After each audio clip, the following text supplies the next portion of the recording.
지난 시간에 이어서 베드로후서의 말씀을 이어서 계속 보고 있는데요. 어 저희가 지금 2023년이 시작된 지가 벌써 보름이 지났습니다. 우리가 어느 때나 그렇듯이 한 해가 저물고 한 해가 시작이 되게 되면 계획이라는 것을 세우게 됩니다. 그런데 그 계획을 세운 지 조금 지나지 않으면 어느 사이인가 그 세운 계획대로 어디 간데 없고 예전에 살던 신앙 패턴대로 생활 패턴대로 그대로 살고 있는 것을 발견을 하게 됩니다. 물론 이런 이야기를 하는 이유는 우리가 계획 없이 사는 사람은 없다는 것을 얘기하기 위함입니다. 가끔씩 어르신들에게 "어르신 혹시 기도 제목이 없습니까?" 라고 물어보게 되면 저분 다는 아니지만 상당히 의외로 많은 분들이 하는 이야기가 "기도 제목이 없다."라고 얘기를 합니다. 그냥 주어진 대로 살다가 내 삶이 닿으면 그때 그렇게 가면 되는 것이 아닌가 그렇게 얘기를 하시면서 "딱히 기도 제목이 없습니다."라고 이렇게 얘기를 하는 경우를 종종 듣게 됩니다. 그래서 생각을 해 보게 되면 이 계획이라는 것이 꼭 우리가 무언가를 성취해 내는 것만이 그 계획을 꼭 세우기 위함이 아니라 구체적이지 않아도 내가 바라고 소원하는 것이 있다면 아니면 혹시 주어진 삶을 충실히 살아가고자 하는 그 마음만 있더라도 이미 훌륭한 계획을 가진 것이 아닌가 하는 생각을 하게 됩니다. 실제로 내가 주어진 삶을 충실히 살아가고자 하는 그것이 사실 이뤄내기 가장 힘든 계획이 아닌가 하는 생각도 하게 됩니다. 자, 성도 여러분들의 2023년 한 해 계획은 무엇입니까? 그리고 어떤 것이었습니까? 그리고 혹은 어떻게 살아가려고 하고 계십니까? 오늘 12절 말씀에서는 너희가 이미 있는 진리 가운데 서 있으나 내가 너희에게 생각나게 하려 한다 라고 말씀을 하고 있습니다. 자, 우리가 이미 진리 안에 서 있다라고 하는 말씀은 우리의 존재는 우리는 이미 구원받은 존재들이라고 하고 있는 겁니다. 왜냐하면 우리 주 예수 그리스도께서 이미 그렇게 하셨기 때문입니다. 그리고 이 사실들은 변하지 않는 사실입니다. 정말 간혹 가다가 일부의 목회자들과 일부의 성도님들이 마치 이것이 방패막이로 된 듯한 그런 마음이 드는지 이것을 무기 삼아서 내가 하고 있는 어떠한 비도덕적인 삶이나 내가 제대로 하고 있지 못한 것을 가지고 이것을 무기 삼아 합리화시키고는 합니다. 나는 이미 구원받았고 그 사실은 변하지 않는데 내가 조금 옳지 않은 방법으로 내가 무언가를 취한다고 해서 이것이 무엇이 그렇게 문제가 되겠느냐 이렇게 생각을 한다고 하는 겁니다. 하지만 그러한 것들이 우리의 옳지 못한 삶, 비도덕적인 삶에 대한 변명거리는 되지 않는다고 하는 겁니다. 자, 베드로 사도는 이를 지식 가운데 머물면서 만족하지 말라는 뜻으로 말씀을 하고 있습니다. 이것을 조금 더 풀어서 이야기해 보게 되면 자기 잘난 맛에 살지 말라고 하는 겁니다. 옳지 않은 일을 하면서 이것이 괜찮다고 변명하지 말라고 말씀을 하고 있는 겁니다. 우리는 분명 육에 매여져서 살 것은 아니지만 우리는 영과 육을 동시에 가지고 있기 때문에 우리는 당연히 우리 육신과 관련된 일들도 소홀히 할 수는 없습니다. 단지 복음을 알기만 하고 이것을 순종하지 않는다거나 이 복음을 삶에 적용하는 일들을 하지 않고 예전에 주님을 만나기 전에 모습 그대로 살아가게 된다면 믿음이 없는 자들과 다를 바가 없다고 하는 겁니다. 자, 잘 알고 있다시피 베드로후서의 말씀은 거짓 교사들과 그들의 거짓 가르침에 대해서 계속해서 경고를 하고 있습니다. 이들에 대해서 주의해라, 조심해야 된다, 경계해라 이렇게 계속해서 말씀을 하고 있습니다. 왜냐하면 이들은 계속해서 다양한 모습과 방법으로 우리에게 다가오기 때문에 이들이 우리에게 어떻게 다가오는지 어떤 방법으로 우리를 해치고 있는지를 우리는 알기가 굉장히 힘들기 때문입니다. 이제는 어떻게 해서든지 우리에게 다가와서 우리에게 잘못된 교리를 심어주고 잘못된 가르침을 우리에게 토해내므로 말미암아 우리가 주님을 떠나도록 잘못된 가르침에 빠져들도록 만든다고 하는 겁니다. 사실 지금 우리가 예배하고 있는 이 순간에도 많은 사람들이 거짓 교사의 거짓 가르침에 넘어가고 있다고 하는 겁니다. 분명히 하나님을 만났고 믿음의 자녀된 우리들이 바른 진리 안에 서 있지 않으면 우리 역시도 그들과 똑같은 상황을 맞이하게 된다고 하는 겁니다. 별것 아닌 작은 유혹에도 쉽게 넘어가게 되고 별것 아닌 작은 혼남에도 넘어지고 무너지게 된다고 하는 겁니다. 이것은 직분에 상관없이 어떤 권력의 유무에 상관없이 재물의 유무와 상관없이 그렇게 다가오게 된다고 하는 겁니다.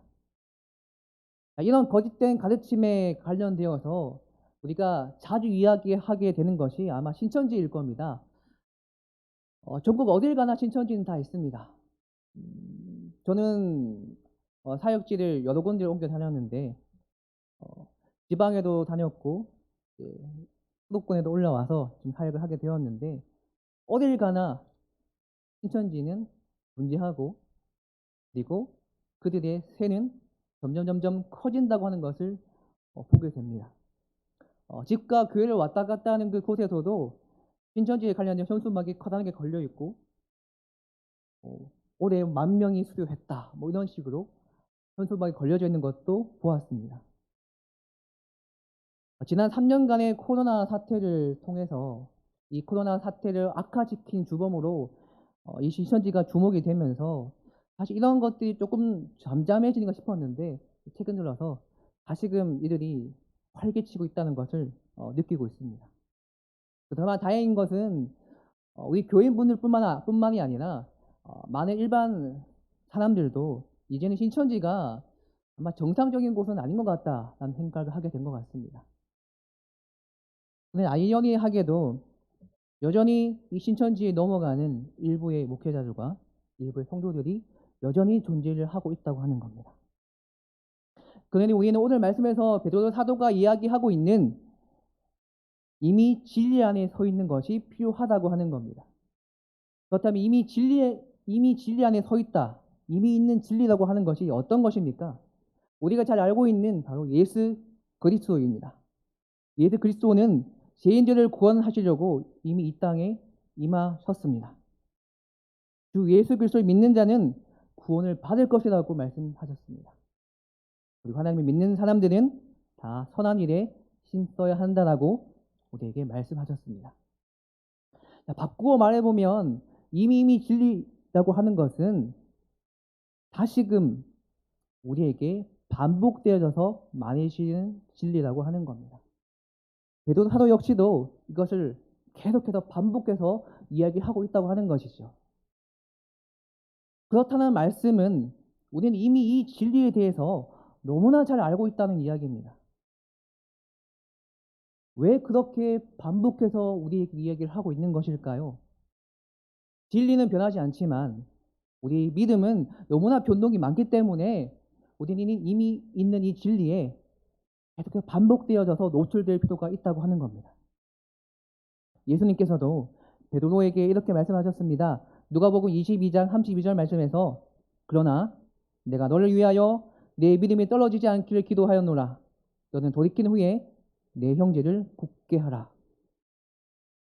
예수님께 이런 말씀을 들었던 베드로 사도는 사도로서 이 수신자들에게 그들의 믿음이 굳건하게 설 수 있도록 오늘 말씀을 통해서 반복해서 말씀을 하고 있는 겁니다. 하지만 우리는 무언가가 계속해서 반복되어져서 들려지게 되면 이것을 금방 지루함을 느끼거나 실증을 낼 때도 있다고 하는 겁니다. 우리도 매해마다 매해 신년마다 계획을 세우면서 같은 계획을 세울 때가 많이 있습니다. 그렇게 매해마다 같은 계획을 세우게 되면 주변에 있는 가까이 있는 가족이나 친척이나 친구들이 너는 또 그것을 한 해 계획을 세웠니? 하면서 그렇게 얘기를 하기도 합니다. 하지만 우리는 또 그거냐 하는 이런 말들을 경계해야 합니다. 스포츠 선수들을 생각해 보시게 되면 이해가 더 잘 되실 건데 운동 선수에게는 계속적인 연습이 필요합니다. 연습을 하지 않으면 기록이 떨어지게 되고 원하는 바를 성취할 수 없게 됩니다. 그래서 그들은 잠시 갖게 되는 휴식기를 제외하고는 항상 매일마다 고된 훈련을 감당해야만 합니다. 그럼에도 불구하고 그들이 올림픽 대표로 나가는 것은 굉장히 힘이 듭니다. 그리고 올림픽 대표로 선출이 되었다고 할지라도 그 대회에 나가서 메달을 따는 것은 더욱더 힘이 듭니다. 이러한 사실을 잘 알기 때문에 그들은 정말로 매일마다 죽을 힘을 다해서 연습을 합니다. 우리 그리스도인들 역시도 마찬가지라고 하는 겁니다. 진리 안에서 바로 서기 위해서 계속된 믿음의 훈련들이, 반복된 훈련들이 필요하다고 하는 겁니다. 지도해야 하거나 실증 낼 여유가 없다고 하는 것이죠. 이미 알고 있는 반복되어져 듣게 되는 그 진리는 우리의 신앙과 삶의 아주 기본적인 것들이기 때문에 비록 지도해질 수는 있겠지만 이것을 계속해서 들음으로 말미암아 우리는 더 나아가서 이것을 행함으로 연마될 수가 있다고 하는 겁니다.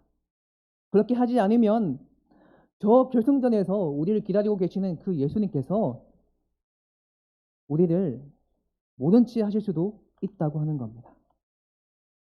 사실 우리의 기도하는 것도, 예배에 참석하는 것도, 찬양하고 기도하는 이 모든 일들이 다 연습이 필요하고 반복 숙달이 필요하다고 하는 겁니다.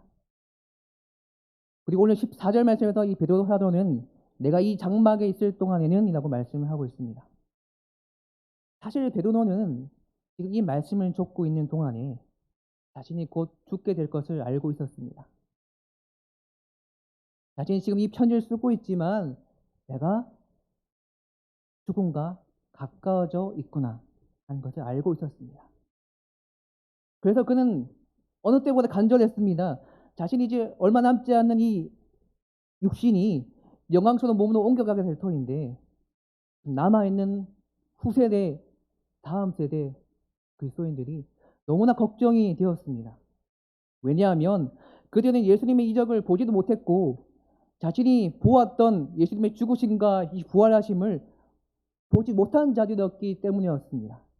그래서 그들이 그리스도를 기억하기를, 그리스도가 우리에게서도 얼마나 귀한 존재인지를 기억하게 하고 싶었습니다.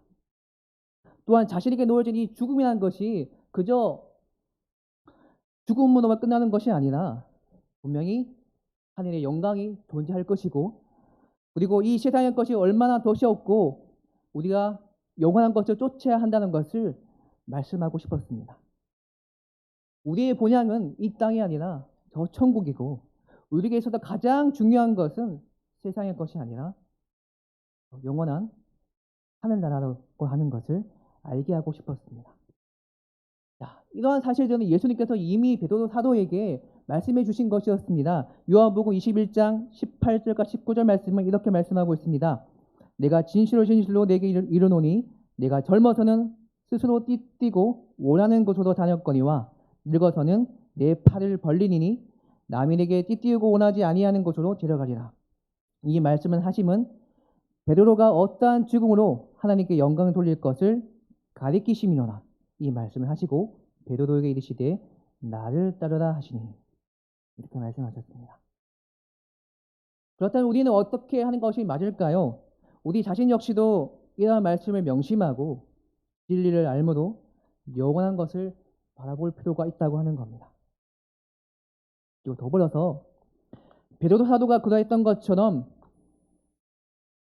자신이 죽은 후에 남아있게 될 자들을 생각해서 서신서를 기록한 것과 같이 우리도 우리의 다음 세대를 위해서 그렇게 할 필요가 있다고 하는 겁니다. 물론 우리의 믿음은 각자가 챙겨야 합니다. 하지만 우리는 우리의 다음 세대를 위해서 우리의 믿음의 유산들을 충분히 물려줄 수 있다고 하는 겁니다. 그리고 이러한 믿음의 유산들을 우리가 다음 세대에게 물려주는 것은 굉장한 큰 의미가 있습니다.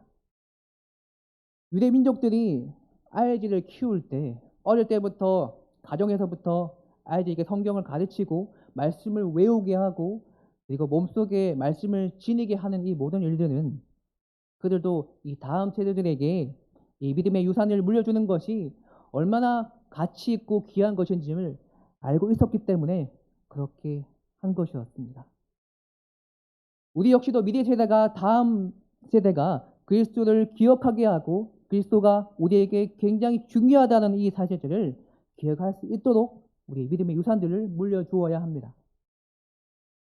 내가 이 가족들을 떠난 이후에서라도 이 보배로운 믿음이 우리 가족 가운데 남아있게 해야 된다고 하는 겁니다.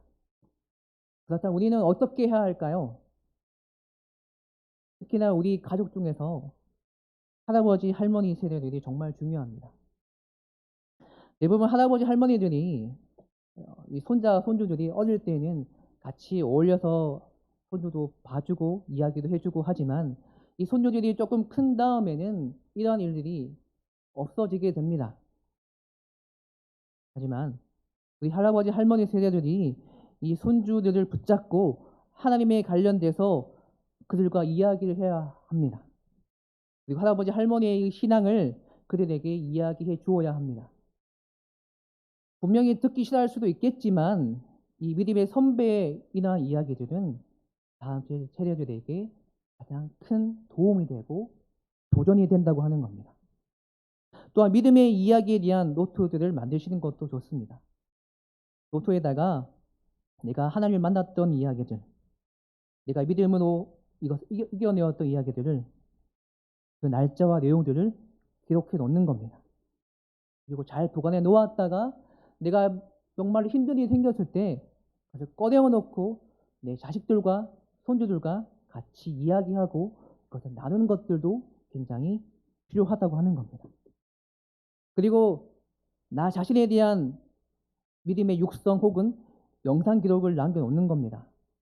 나의 삶 속에서 있었던 어려운 일들과 하나님이 나에게 행하셨던 대한 기록을 만들고 내가 어떻게 그리스도인이 되었고 내가 어떻게 하나님을 만났는지에 대해서 그 영상과 육성 기록들을 남겨놓는 겁니다. 그리고 우리가 죽게 되었을 때도 마찬가지입니다. 우리가 미리 내가 죽게 되었을 때 내 후손들에게 어떠한 말을 유언으로 남겨놓을 것인가 이것들을 미리 생각해 놓을 필요도 있다고 하는 겁니다. 그리고 내가 죽었을 때 우리가 장례식을 섭외를 해서 그렇게 우리가 장례식을 치르게 되는데 단순히 장례식장만 그렇게 챙길 것이 아니라 내가 죽게 되었을 때 내 장례를 어떻게 치르게 할 것인가, 내가 죽게 되었을 때 모든 사람들이 나의 소망이 어디 있었는가 이것을 알게 해주어야 한다고 하는 겁니다. 그래서 나의 삶은 나의 소망이 하나님께 있었다. 나는 나의 모든 시선들이 주님께 향해 있었다. 것들을 알게 하게 하는 겁니다. 그리고 나의 모든 소망과 행복의 원천이 하나님께 있었다고 하는 것들을 우리 손주와 아들, 딸들에게 알게 해주는 것들, 이러한 작업들이 필요하다고 하는 겁니다. 자, 우리는 설교 소두에 계획에 대해서 말씀드렸습니다. 사실 우리는 몇 살이 되었든 간에 계획이 없을 수는 없습니다. 왜냐하면 하나님께서 우리에게 한 명도 빠짐없이 우리에게 소명, 사명을 주셨기 때문입니다. 우리는 그래서 태어나면서부터 죽는 그 순간까지 주님께 쓰임받아야 합니다. 그리고 그 쓰임받았고 은혜 받았음을 그 미래 세대에게 전할 수 있어야 합니다. 이미 자식들도 다 컸고 건강도 있고 남부러울 것이 없어서 기도 제목이 이제는 없다라고 생각하시는 분들도 있겠지만 우리는 남녀노소를 막론하고 우리 미래 세대에게 주님을 만났던 그 사실들을 주님께 받았던 그 은혜들을 전해야 할 공통적인 사명이 있다고 하는 겁니다. 그 공통 사명이 바로 우리의 계획이 됩니다. 분명히 주님 다시 오시는 날 우리는 모두 다 들림을 받을 겁니다. 그때가 언제인지는 알 수가 없습니다. 그러나 그날이 오기까지 우리는 우리의 믿음을 세우는 것뿐만이 아니라 다음 세대의 믿음 역시도 세울 수 있어야 합니다. 그리고 그 시작은 나로부터 그리고 나의 가정으로부터 시작하시면 됩니다. 또한 여러분들부터 시작된 그 믿음의 연습과 연단과 그 모양들이 우리로 하여금 더욱 하나님을 아는 지식 안에서 굳게 설 수 있도록 해줄 겁니다. 오늘 말씀대로 되어지는 그 역사가 우리 성도님과 성도님 가정에 성도님을 사랑하시는 모든 사람들이 있기를 축복하고 다시 한 번 더 축복합니다. 기도하겠습니다. 하나님 아버지 감사합니다. 이 세상은 거짓 교사들의 거짓 가르침이 난무하지만 우리는 믿음을 바로 세워 그것에 흔들리지 않도록 도와주시며 나의 믿음이 굳건해지고 또한 이러한 우리의 믿음이 미래 세대들에게도 전달되어 줄 수 있도록 그렇게 힘쓸 수 있는 저희가 될 수 있도록 인도하여 주시옵소서. 하나님, 우리가 언젠가 이 세대가 떠나가 될 터인데 우리가 이 세대가 떠날 때까지 우리의 사명은 사라지지 않습니다. 우리의 주어진 그 사명을 끝까지 감당할 수 있는 저희가 될 수 있도록 도와주시고 우리도 하여금 은혜의 전달자, 믿음의 전달자로서 살게 하시고 말씀대로 되어지며 우리의 가정과 교회가 사회가 바로 서는 역사가 일어날 수 있도록 인도하여 주시옵소서. 지난 3일간도 우리가 정말 힘을 내어서 살아왔습니다. 남은 3일간도 주님을 붙들며 나아갈 수 있도록 도와주시며 오직 주님의 이름으로 말미암아 우리가 이 인생을 굳건하게 살아갈 수 있는 저희들이 될 수 있도록 인도하여 주시옵소서. 감사합니다. 예수님 이름으로 기도드렸습니다.